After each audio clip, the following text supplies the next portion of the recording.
أعوذ بالله من الشيطان الرجيم بسم الله الرحمن الرحيم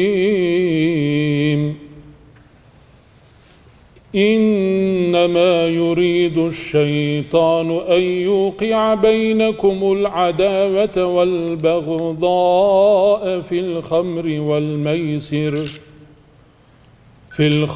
والميسر ويصدكم عن ذكر الله وعن الصلاة فهل أنتم منتهون صدق الله العظيم.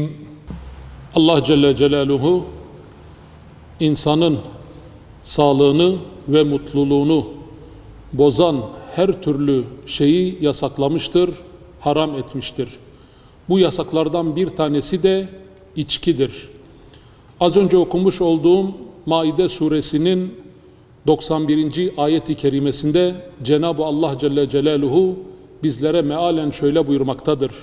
Şeytan içki ve kumarla ancak aranıza düşmanlık ve kin sokmak, sizi Allah'ı anmaktan ve namazdan alıkoymak ister. Artık vazgeçiyor musunuz? Cenab-ı Allah Celle Celaluhu içkiyi yasaklamıştır. Çünkü içkinin pek çok zararları vardır. İçki insanlar arasına düşmanlık ve kin sokar. Birlik ve kardeşliğe zarar verir. İçkinin yasaklandığını belirten ayet-i kerimede, az önce okuduğumuz ayet-i kerimede Cenab-ı Allah Celle Celaluhu içkiden tamamen uzak kalmamızı, çünkü içkinin şeytanın bir işi olduğunu bizlere ayet-i kerimesinde beyan etmektedir. Çünkü içki sinir sistemini bozarak cinayetlere varan kavgalara yol açar.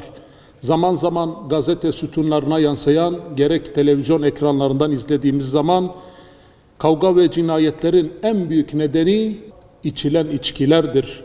Yine ayette içkinin insanı Allah'a anmaktan ve namaz kılmaktan alıkoyduğu ifade edilmektedir.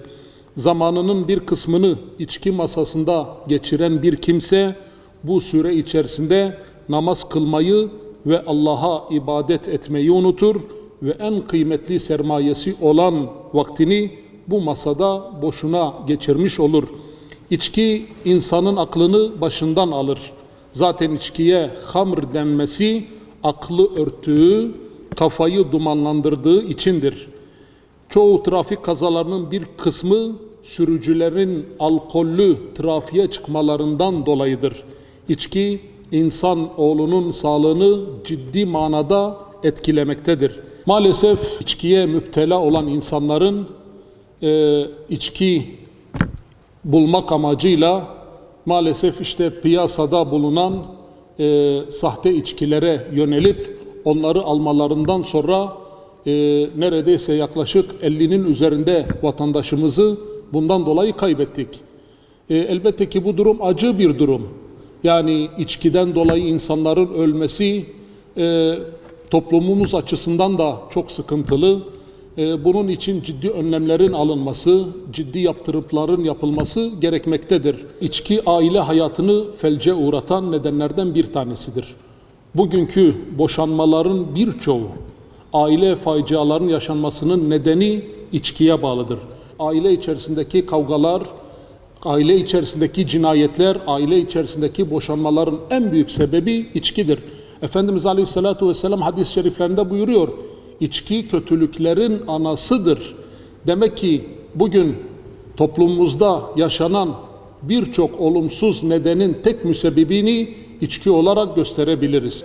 Ailenin korunması, nesillerin korunması öncelikli olması gerekir. Bunun için gerek devletin, gerekse sivil toplum örgütlerinin bu konuda üzerlerine büyük görevler düşmektedir. Ailelerin daha büyük bir faciayı yaşamamaları için gerekli önlemlerin alınmasını bizler istiyoruz. Asım'ın nesli diyoruz.